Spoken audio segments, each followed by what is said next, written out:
और अब बात करेंगे दिल्ली में लगातार बढ़ रहे AQI की, जिसने दिल्ली वालों के लिए खतरे की घंटी बजा दी है। इस बीच दिल्ली सरकार का दावा है कि वो वायु प्रदूषण की रोकथाम के लिए हर संभव प्रयास कर रही है, लेकिन पड़ोसी राज्यों की बीजेपी सरकारें सहयोग नहीं कर रही हैं।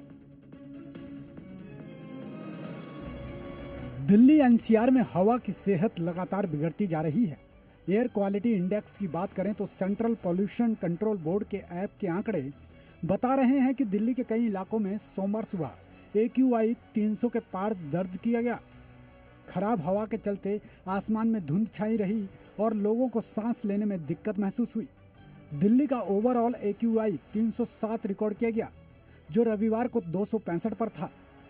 सबसे ज्यादा खराब AQI वाले इलाकों में टॉप पर आनंद विहार रहा। सुबह के वक्त आनंद विहार का AQI 367 दर्ज किया गया। वहीं दिल्ली के बवाना में सुबह के वक्त AQI 358 रिकॉर्ड किया गया। इसके बाद सबसे खराब हवा बुराड़े में रिकॉर्ड हुई, जहां पर AQI 352 दर्ज किया गया। इनके अलावा जहांगीरपुरी का AQI 345, RK पुरम का AQI 343 रिकॉर्ड किया गया।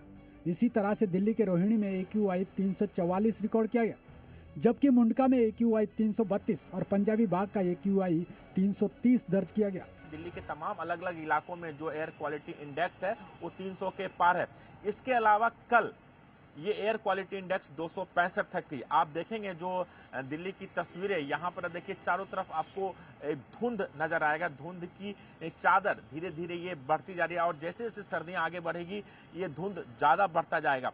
बात करें यमुना की, यमुना में भी यहाँ पर आप देखिए जो झाग था अमोनिया की मात्रा की बढ़ने की वजह से वो पहले के मुकाबले कम जरूर हुआ है, लेकिन आज भी यमुना के अंदर ये आपको झाग देखा जा सकता है। हालांकि जितने झाग थे उसके बाद दिल्ली सरकार एक्शन में आई और यमुना के अंदर छिड़काव करवाई। छिड़काव करने के बाद ये झाग थोड़ा पहले के मुकाबले कम जरूर हुआ है, लेकिन अभी भी यमुना में झाग है।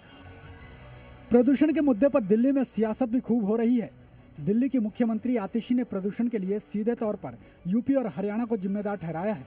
दिल्ली के पर्यावरण मंत्री ने भी पड़ोसी राज्यों में जलने वाली पराली को दिल्ली की हवा में बढ़ते प्रदूषण का बड़ा कारण बताया था और प्रदूषण रोकथाम में सहयोग नहीं करने का भी आरोप जड़ा है।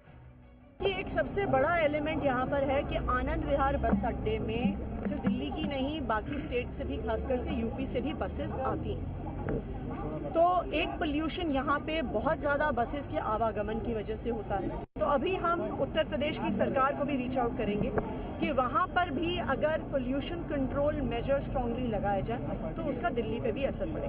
देखिए, हम किसी पे आरोप नहीं लगाना चाहते, पर यह सच्चाई है कि हरियाणा अपना अनट्रीटेड एफ्लुएंट यमुना में डालता है। हम किसी पे आरोप नहीं लगाना चाहते, लेकिन ये सच्चाई है कि यूपी अपना अनट्रीटेड एफ्लुएंट इस समय यमुना में डालता है।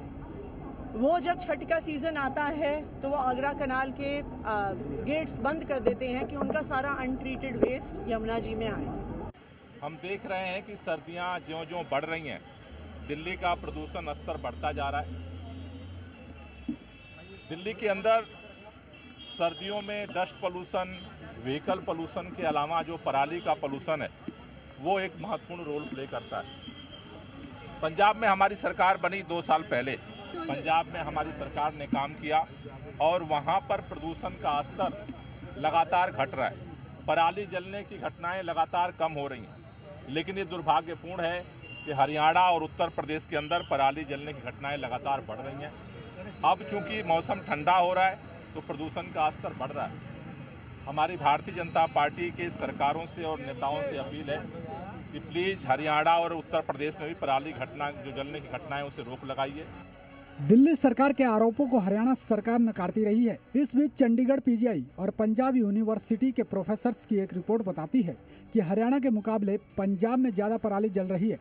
हरियाणा में 1 सितंबर 2024 से 17 अक्टूबर 2024 तक पराली जलाने के करीब 647 मामले सामने आए, जबकि इसी अवधि में पंजाब में 791 मामले सामने आए। रिसर्च के आंकड़ों पर नजर डालें तो 11 अक्टूबर को हरियाणा में 23 और पंजाब में 55 मामले रिकॉर्ड किए गए। वहीं 12 अक्टूबर को हरियाणा में 55 जगहों पर तो पंजाब में 78 जगहों पर पराली जलाई गई। इसी तरह से 13 अक्टूबर को हरियाणा में 99 जगहों पर और पंजाब में 116 जगहों पर पराली को आग लगाई गई, जबकि 14 अक्टूबर को हरियाणा में 49 और पंजाब में 62 जगहों पर पराली जलाने के मामले सामने आए। इसी तरह 15 अक्टूबर को हरियाणा में 40 और पंजाब में 53 जगहों पर पराली जलाई गई। 16 अक्टूबर को हरियाणा में 4 और पंजाब में 38 जगहों पर पराली जलाने के मामले सामने आए। दिल्ली सरकार की तरफ से लगाए गए आरोपों पर हरियाणा के मुख्यमंत्री नायब सिंह सैनी बयान दे चुके हैं। सीएम नायब सैनी का दावा है कि हरियाणा में पराली जलाने के मामले लगातार कम हुए हैं और हरियाणा का किसान पराली नहीं जलाएगा। हमने कहा है हमारा हरियाणा का किसान बहुत ही प्रबुद्ध जन है और मैं तो हरियाणा के किसानों को बधाई भी देता हूं। इसलिए बधाई देता हूं कि माननीय सुप्रीम कोर्ट ने हमारे किसानों की प्रशंसा की है और मैंने आज भी इस बात को कहा है कि हमारे किसान अगर कोई पराली जलाता है उसको समझाएं। अगर कोई भी इंस्ट्रूमेंट की आवश्यकता है, सब्सिडी के ऊपर हम उपलब्ध करा रहे हैं, कोई दिक्कत नहीं है और उसका रोजगार का साधन खड़ा हो रहा है। हमारा किसान बहुत ज्यादा प्रबुद्ध जन है। दिल्ली के कालिंदी कुंज में यमुना की सतह पर सफेद झाग जमने को लेकर भी दिल्ली सरकार की तरफ से यूपी और हरियाणा पर दोष मढ़ा गया है। दिल्ली सरकार का आरोप है कि बीजेपी शासित यूपी और हरियाणा से अनट्रीटेड वाटर यमुना नदी में डाला जाता है, जिससे दिल्ली में यमुना लगातार प्रदूषित हो रही है। ब्यूरो रिपोर्ट, जी मीडिया।